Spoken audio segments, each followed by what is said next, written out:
원효일날 시청자 여러분 안녕하세요. 2025년 12월 마지막 주 토요일 연불리의 비밀노트 시작하겠습니다. 자, 금주에 어떤 이슈가 있었고 증시 흐름은 어땠나요? 미국 증시가 이번 주는 상당히 물론 이제 중간에 휴일도 있었지만 네네. 어쨌든 좋은 모습을 보이면서 신고가를 좀 경신을 했거든요. 그러면서 이제 기술적 거품론도 좀 완화됐고 또 특히 미국의 GDP 성장률이 좋게 나왔는데 그럼에도 불구하고 내년에 금리 인하는 그래도 하지 않겠냐, 경기가 좋더라도 그런 좀 이야기들이 나오면서 오히려 이제 성장에 대한 좀 불확실성이 해소되면서 증시가 좀 좋게 작용을 했고, 또 무엇보다 사실 미국 증시도 좋았는데 금, 은, 구리값이 요새 아주 급등하고 있습니다. 그래서 신고가를 이 원자재 관련된 금속주들이 낸 것도 좀 특징적이었고, 그리고 이제 국내 증시는 전고점 돌파 앞두고 조금 이제 정체되는 모습도 나왔지만 어쨌든 삼성전자가 또 한 증권사에서 영업이 133조 내년 노무라 증권에서 그런 좀 보고서를 내서 급등을 해버렸어요. 그래서 그 부분이 좋게 작용을 했지만 코스닥은 좀 답답했어요. 왜냐하면 그 코스닥의 개별 기업들 같은 경우 올해 많이 오른 기업들은 이제 대주주에 해당되는 분들이 아마 한 종목에 50억 이상 보유하면 대주주죠. 이거를 연말에 좀 팔아놔야 내년에 세금을 안 낼 수가 있잖아요. 그 밑으로 낮춰놓은. 그래서 이제 물량 출회가 좀 되면서 상대적으로 코스닥은 좀 부진했다, 이렇게 보시면 되겠고, 그리고 무엇보다 좀 약간 반가운 소식이죠. 그동안 환율이 계속 올라서 좀 정부도 걱정, 국민들도 좀 이거 너무 오르면 위기 아니냐 이런 좀 걱정들이 있었는데, 일단은 물론 이게 일회성인지는 우리가 두고 봐야 되겠지만 정부가 정말 초강력 대책을 좀 발표를 했습니다. 그래서 환율이 일단은 이번 주에 좀 크게 떨어진 점도 긍정적인 부분으로 작용했던 것 같습니다. 환율 얘기부터 해야 될 것 같은데, 이 강력한 세금 혜택 패키지죠? 세 가지 정도? 네. 어떤 게 있고 또 어떤 효과를 나타낼지 설명을 좀 해주시죠. 네, 그러니까 세 가지 내용이 나왔는데, 이제 첫 번째가 RIA 계좌라는 걸 만들겠대요. 이게 뭐냐면 그러니까 여러분들이 예를 들면 테슬라나 엔비디아 같은 해외 주식을 팔아서 수익이 나면 그 중에 이제 250만 원 이상이면 그 이상분은 양도세를 내죠. 22%. 네, 22%를 내죠.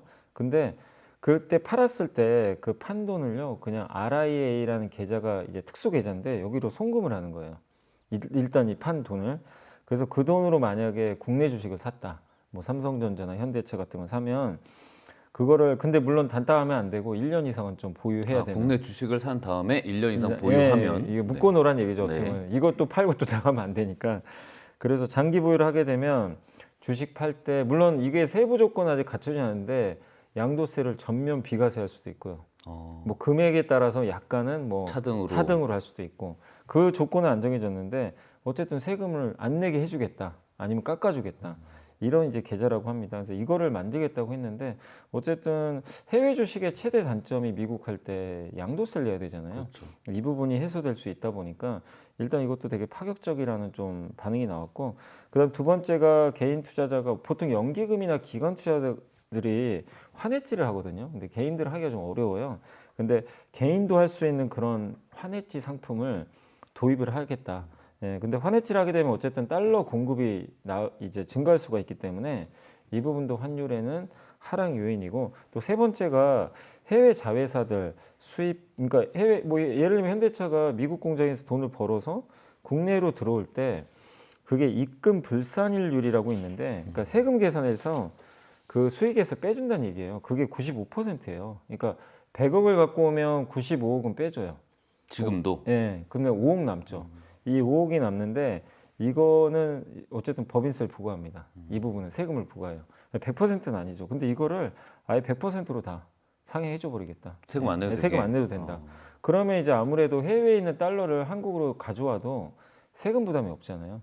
그래서 이런 이제 세 가지 세제 혜택을 내놓으면서 좀 파격적인 이제 정책을 발표했는데, 그러다 보니까 이게 이제 시장에서 그동안 아무리 정부 정책이 나와도 먹히질 않았는데, 이제 이번 주에는 어쨌든 이 세 가지 그 세제 혜택이 나오면서 그 원달러 환율이 1,480원에서 1,440원대까지 그냥 폭락하는 그런 움직임이 나왔다. 그래서 이번에는 시장이 좀 반응을 보였다는 게 좀 특징적인 것 같습니다. 그러니까 RIA 제도하고 그 계좌하고 미국에서 했던 IRA하고 네. 섭의 숫자만 이렇게 바뀌는데 약간 비슷한 느낌이 있어요. 왜냐면 네. RIA는 집 나간 자식 돌아오라는 것처럼 맞아요. 자금을 네. 갖고 오라는 거고, IRA는 집을 지어 여기 다 집을 집을 지어라. 지어라. 이렇게 하는 두 네. 개의 좀 차이가 있는 것 같네요. 자, 그러면은 이 좀 새로 들어보는 건데 익불 불산입률 요걸 하게 되면 이게 처음 시행하는 건 아니잖아요. 지금 95%돼 있으니까 네. 이걸 5% 상향해서 세금을 거의 안 낼 수 있게 해주는데 이게 효과가 크다고요? 그러니까 뭐냐면 이제 그 요 제도 같은 경우 원래 옛날에는 없었는데 옛날에는 그러니까 우리나라가 법인세가 한 25% 정도 하면 될 거예요. 근데 해외에서 예를 들면 15%그 법인세 내는 경우도 있잖아요. 네. 이제 그런 경우는 15% 거기 현지에 내거든요. 내고 나서 이제 우리나라에 돈을 송금할 때 그 우리나라가 법인세가 더 높잖아요. 그 차익만큼을 내야 돼요. 이제 들어올 때. 예, 원래 그런 제도였는데 이거를 23년도에 갑자기 이제 세제 이거를 좀 바꿔가지고 95% 입금 불산일률을 제도로 시행을 한 거죠. 그러니까 뭐냐면 해외에서 이렇게 송금할 때 그 돈의 95%는 일단 비과세로 맞아요. 하겠다는 거죠. 요 아까 말씀드린 네네. 5%만. 근데 그때 그러면 이걸 했을 때 실제 환율이 빠졌냐? 그래서 저도 찾아봤는데 실제 무조건 이것 때문에 무조건 빠졌다는 아니지만 어쨌든 그때 당시에 이 제도를 시행하고 나서 그 우리나라 원달러 환율이 1,400원대를 위협하고 있었어요. 근데 1,200원대까지 급락을 했어요, 실제로. 많이 빠졌습니다. 와. 그러니까 이게 저는 아까 개인 투자들의 그 세제 혜택 있잖아요. 그것도 중요하지만 사실 이게 더 큰 것 같아요. 그렇죠. 이 아무리 부분이- 서학개미가 많다고 해도 네. 우리가 수출 기업들이 많은데 네. 그 자금이 좀 들어와야 환율이 안정이 되겠죠. 예, 그러니까 과거에 이런 사례가 있는데 이걸 아예 5%를 더해주겠다는 거예요. 근데 95가 아니라 100% 그냥 배당 여기 한국으로 배당 송금할 때 해외에서 번 돈을 그냥 아예 세금 안 내도 된다. 예, 법인세 그냥 면제하는 효과가 생겨버리죠. 그러면 기업들 입장에서는 전혀 세금 부담이 없거든요. 예, 아예 없어지기 때문에 일로 이제 유입하기가 좀 용이해지는 거죠. 그래서 실제로 옛날에 그거 95% 시행했을 때도 삼성전자가 23년 1분기에만 29조 원의 배당금을 국내에 반입했고요. 이게 1년 전에 60배 폭증한 거래요. 굉장히 많았고 현대차도 7.8조 원 정도를 국내에 들어왔다고 합니다.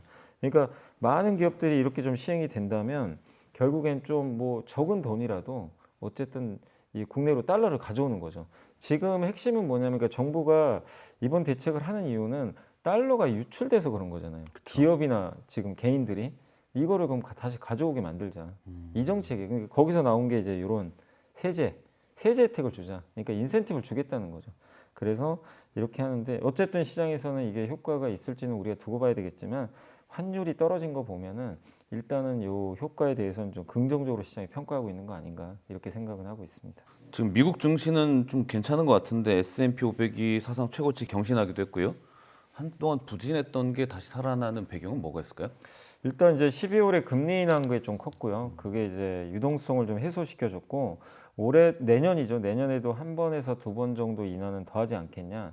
이 기대감이 높아지고 있고 그래서 금리 인하 사이클 이제 끝난 게 아니다. 이어진다 이렇게 보시면 되겠고 또 트럼프 행정부가 돈을 계속 풀 겁니다. 전사배당금 지급한다는 것도 있는데 현역 군인 145만 명에게 1인당 260만 원, 이제 우리나라 돈으로 3.8조 원을 준대요. 이것도 돈 풀리는 효과 생기죠. 거기다 관세 수입의 일부를 미국 국민들에게, 그러니까 정말 고소득층 제외하고 1인당 290만 원을 주겠다는 거예요. 관세로 번 돈을. 그러면 이게 올해 관세 수입만 312조거든요. 그러니까 이제 이 돈을 아마 이거 계산해 보니까 더 나갈 것 같아요. 관세 수입보다 네, 오히려 더 나가겠지만 이건 뭐죠? 어쨌든 이렇게 국민들한테 돈을 준다는 건 두 가지 효과죠. 이제 소비를 좀 늘리게 해서 경기를 좀 활성화시키고 내년 선거에 대비하는 것 같아요. 예, 약간 선집성 정책일 수도 있죠. 결론은 돈을 계속 푸는 거죠. 거기다 AI 지출 증가로 미국 경기도 나쁘지 않았고 또 고용이 안 좋은 건 금리 인하의 또 재료가 돼버립니다. 그리고 내년에 S&P 500 기업들의 주당 수익 증가율이 지금 올해가 12.3% 증가인데 내년이 15%로 더 증가해요. 그래서 이익에 대한 부분들, 그러니까 이런 것들이 지금 잘 복합적으로 어우러지면서 미국 증시가 뭐 급등은 아닌데요, 완만하게 상승하면서 신고가를 경신을 하고 있는 그런 배경이라고 보시면 되겠습니다. 그래서 그 셧다운으로 늦어졌지만 3분기 GDP가 발표가 됐는데 좀 좋게 나왔어요.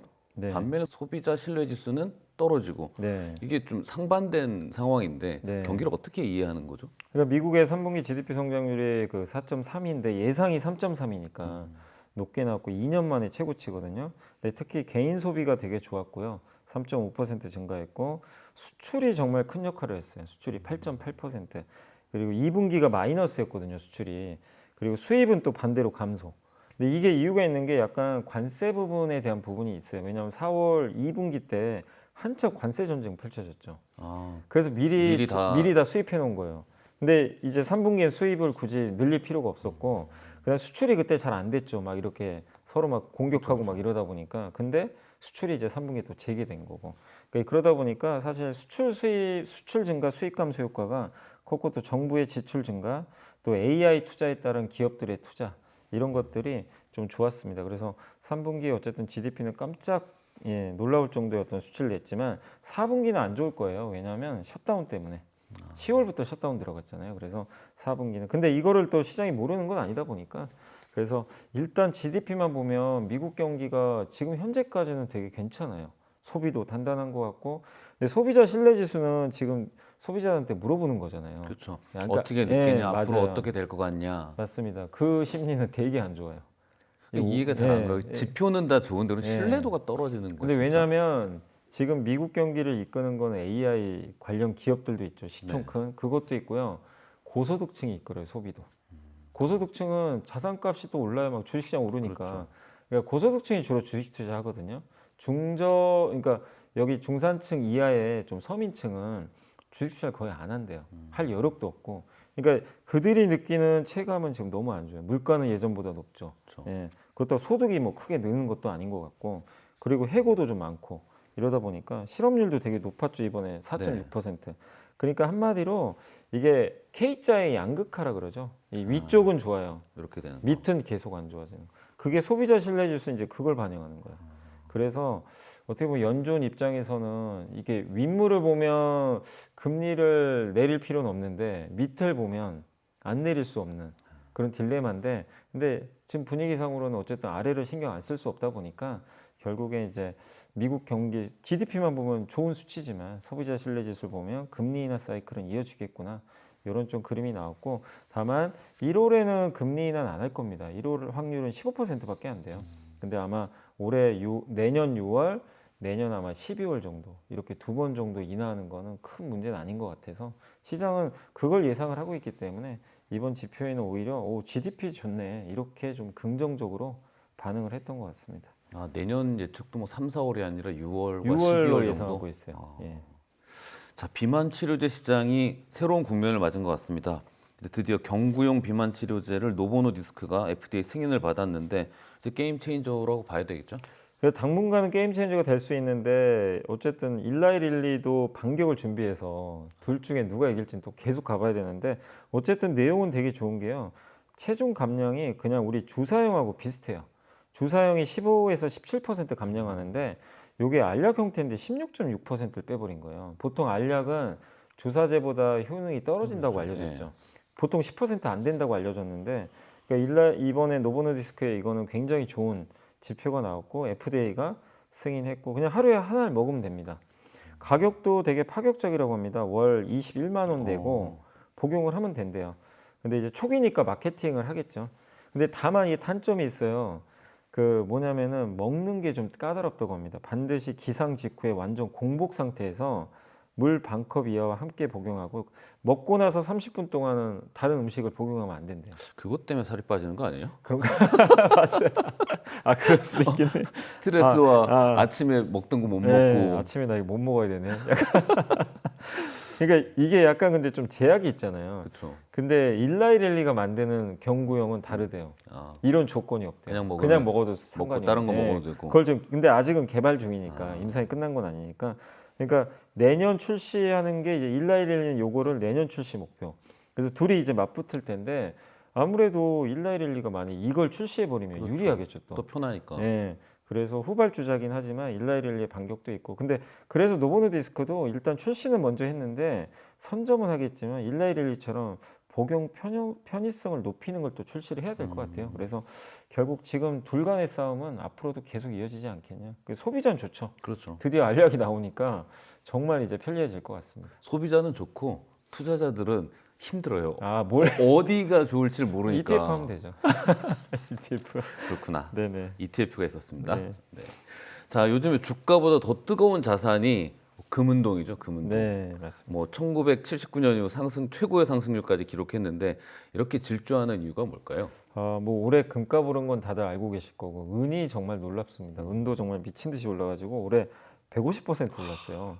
코스피를 이겨버렸어요. 그 은이.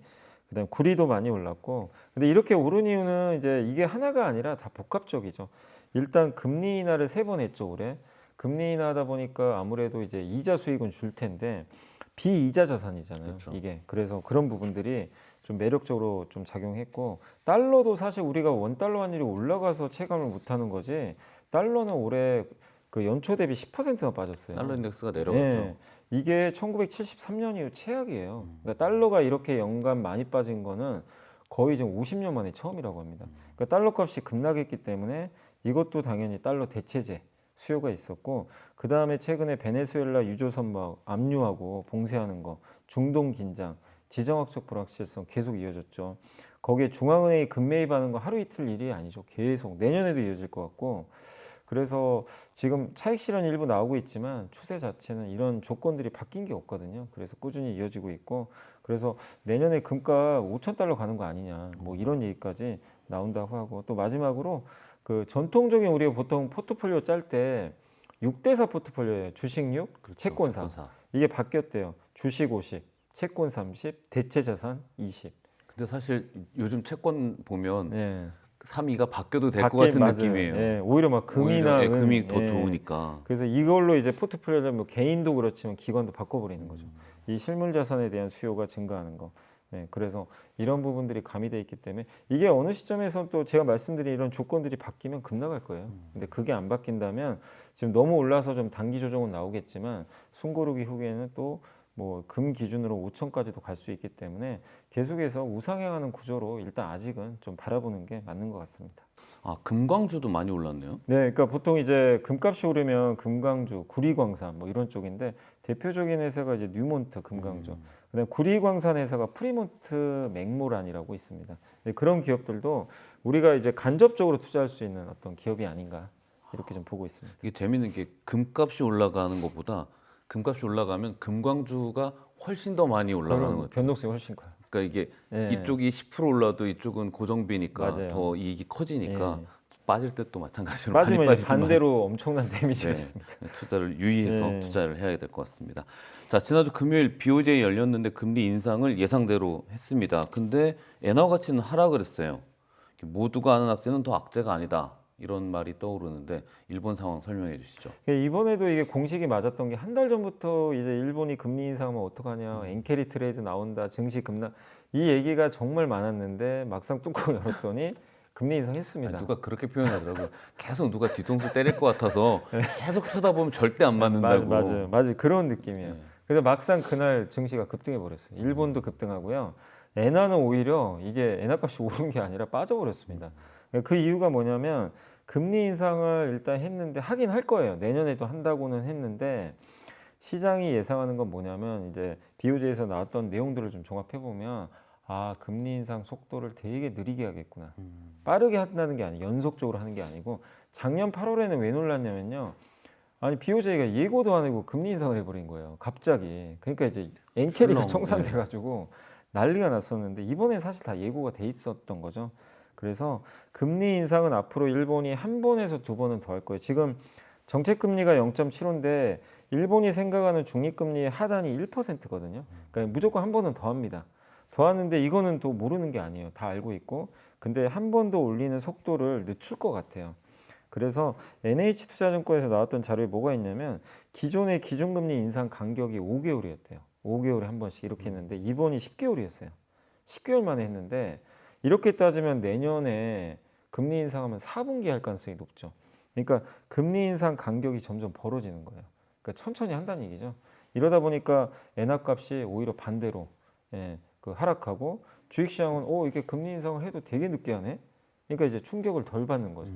그래서 이번에 모두가 아는 악재가 악재가 아니었다. 그래서 내년 4분기에 금리 인상할 가능성이 높아졌기 때문에 그 부분을 염두에 두신다면 너무 그 BOJ 금리 인상에 민감하게 생각할 필요는 없는 것 같습니다.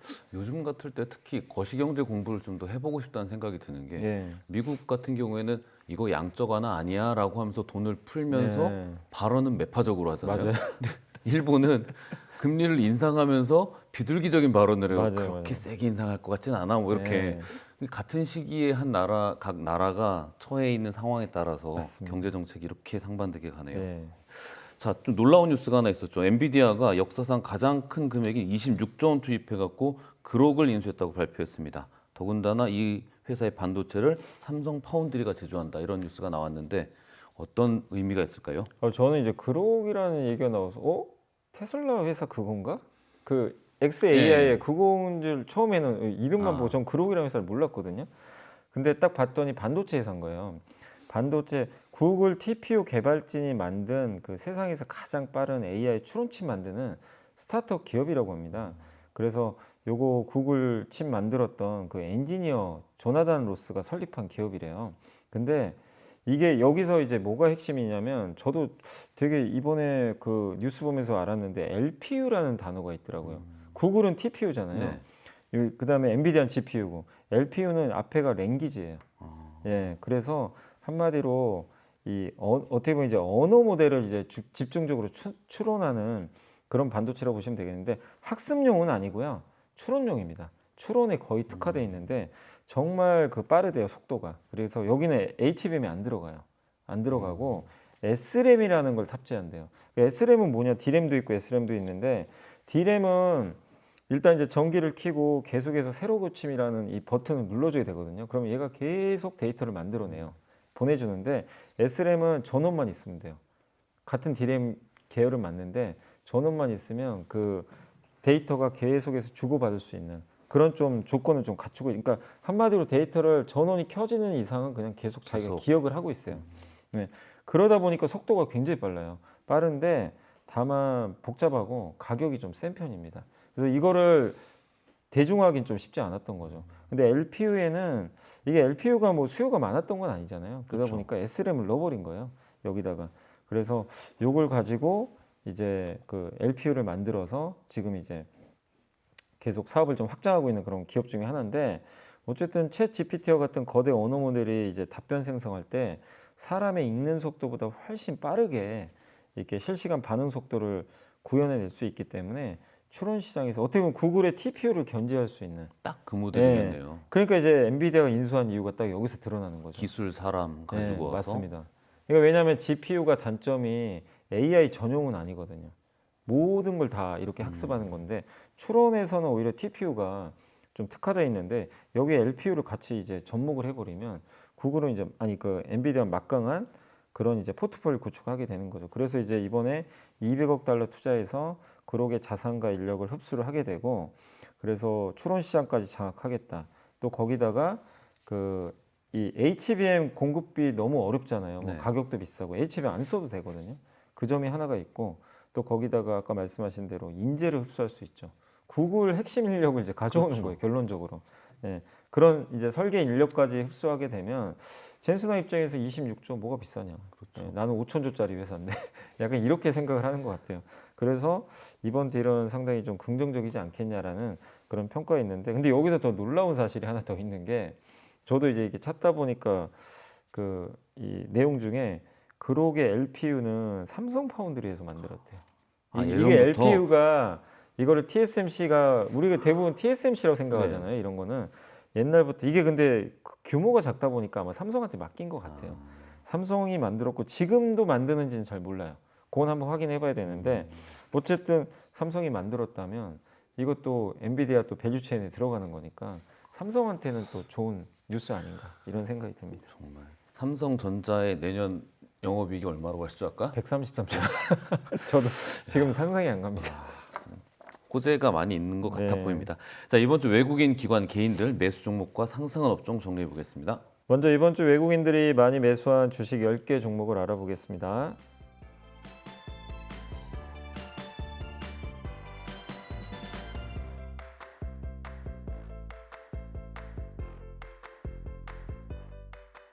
이번에는 기관들이 이번 주에 많이 담은 10개 종목을 알아보겠습니다.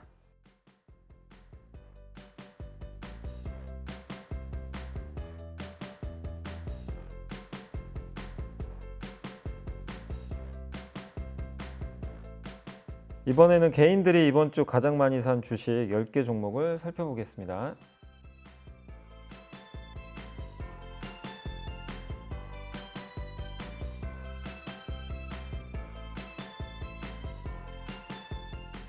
이번에는 이번 주 상승한 10개 업종을 살펴보겠습니다.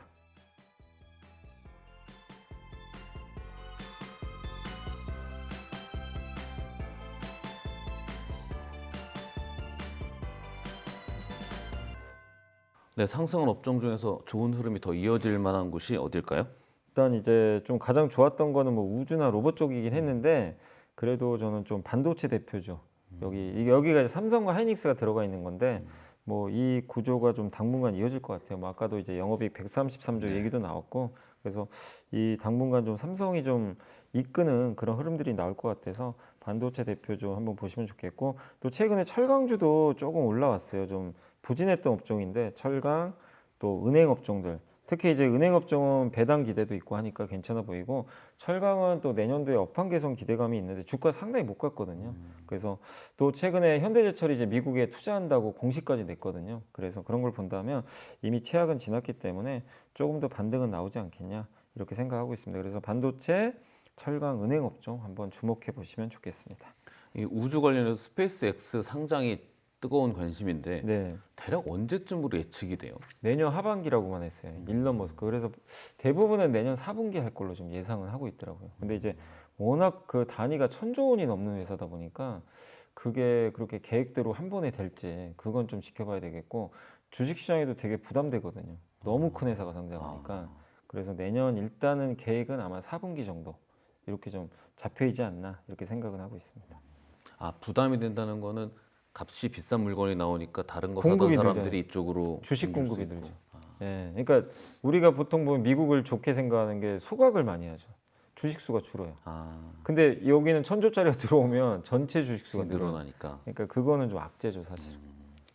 자, 이사님 선정하신 이번 주의 보고서는 2차 전지네요. 네, 지난주에 아마 기억하시겠지만 갑자기 2차전지들이 악재 나와가지고 포드 기억하실 거예요. 근데 김현수 연구원님이 그래도 좀 잘 써주셔가지고 한번 2차전지 갖고 계신 분들은 참고하시면 되겠고 일단 2024년에 계약을 맺었던 포드와 유럽의 상용차 배터리 공급하는 2개 중에 한 건인데 이게 되게 크죠. 9조 원짜리거든요. 큰 게 네. 해지됐죠. 예, 해지가 돼버렸습니다. 그래서 근데 이거 주가 측면에선 이거를 다시 오히려 매수 기회로 삼자 이런 내용 악재는 맞는데 시총 지금 89조거든요. LG엔솔이 이 정도 가격대에선 괜찮다 이렇게 보고 있고 특히 미중 패권 다툼 속에 데이터 센터 확보해야 되는데 여기에 들어가는 이제 주 전력원이 ESS가 됐어요. 그래서 그걸 하는 국내 대표이사니까 좀 그 점을 염두에 두자. 그래서 전기차는 어차피 부진한 거 좀 알지 않냐. 부진으로 뭐 주가는 좀 빠졌지만 ESS가 그 하방을 계속 막아줄 것 같다. 근데 이제 이게 전기차가 안 좋기 때문에 ESS만으로 막 이렇게 주도주가 되는 건 아니에요. 막 이렇게 막 주가 폭등하고 그러긴 좀 어렵겠지만 그래도 LG엔솔이 시총 90조 이하에선 충분히 매력 있다. 다만 이제 시총이 120조 근접하면 또 조심하래요. 그러니까 계속 트레이딩 하라는 거죠. 한 110조 넘어가면 조금씩 팔 준비하고 90조 깨졌잖아요. 이때는 내려올 때마다 오히려 분할로 접근하면 어떠겠냐 이렇게 좀 보고 있습니다. 그래서 그 전략을 그러니까 이번에 포드의 그 악재가 나왔어도 그 전략은 바뀌진 않습니다. 예, 조건이 바뀌었다고 해도 90조 이하는 충분히 매력 있다 이렇게 좀 보고 있는 것 같아요. 그래서 지금은 LG엔솔, 삼성 SDI처럼 기대 수익률이 높아질 수 있는 그런 배터리 기업들을 좀 담아보자는 그런 내용이니까 혹시 그 포드 때문에 조금 두려워하셨던 분들은 이 내용 참고하셔서 뒤에 ESS가 받쳐주기 때문에 너무 걱정할 지금 시총은 아니다. 이렇게 좀 한번 정리를 하시면 좋을 것 같습니다. 이번에 LG엔솔은 미국 공장을 혼다에 매각해서 유동성도 확보했다는 네, 뉴스가 맞습니다. 오전에 나오더라고요. 네, 그걸로 한 4조 원 정도 확보하는 것 같아요. 그 2차 전지 LG엔솔이나 SDI 같은 경우에 전기차에 대한 그 호재의 가치와 ESS의 가치를 비교하면 어느 정도 서로 비중이에요? 전기차가 훨씬 크죠. 그러니까 얼마나 이게 두 개가 차이? 그러니까 일단은 전기차가 8, ESS가 그 2인데 정도. 근데 차이구나. 미국만은 달라요. 왜냐하면 이제 미국에서 ESS를 대량 생산하면 보조금을 받아요. 근데 단독으로 받거든요, 그거를. 그래서 그때 김현수 연구원님의 보고서에도 그때 나왔던 걸로 제가 기억나는 게, 그러니까 미국 시장의 그 전체, 그러니까 전체 배터리 이익 중에 그 절반이 아마 ESS에서 나올 거래요. 이익 비중으로 절반이나 돼요. 왜냐면 전기차가 또 잘 안 되다 보니까. 그러니까 이게 이제 무시 못하는 거죠. 그래서 27년에는 본격적으로 아마 시장이 더 커지니까 아마 그때 전기차가 회복되면은 비중이 크게 뭐 안 늘 수도 있지만 전기차가 그때도 회복이 좀 어려우면 ESS 비중이 압도적으로 더 커져 버릴 수도 있어요. 그러니까 지금 20이라고 해서 이거를 무시할 숫자는 절대 아니다. 이렇게 보고 있습니다. 네. 오늘 2025년 12월 마지막 토요일 방송 여기서 마치겠습니다. 저희는 내일 다시 찾아뵙겠습니다. 감사합니다. 노무라 증권이 삼성전자의 내년 영업이익을 133조 원으로 상향 조정을 했습니다. 내용이 어떻게 해서 133조가 나온 네, 거예요? 그러니까 여기에 물론 하이닉스도 담겨 있는데 메모리 슈퍼사이클이 본격화된다는 보고서를 쓴 거예요. HBM 수요도 너무 좋고 AI 서버형 범용 디램 있죠. 그것도 내년의 수요가 우리 예상보다 훨씬 강력할 것 같다. 올해 4분기 실적부터도 어닝 서프라이즈가 예상되고 특히 소비자용 디램 가격도 그것도 30%는 오를 것 같아요.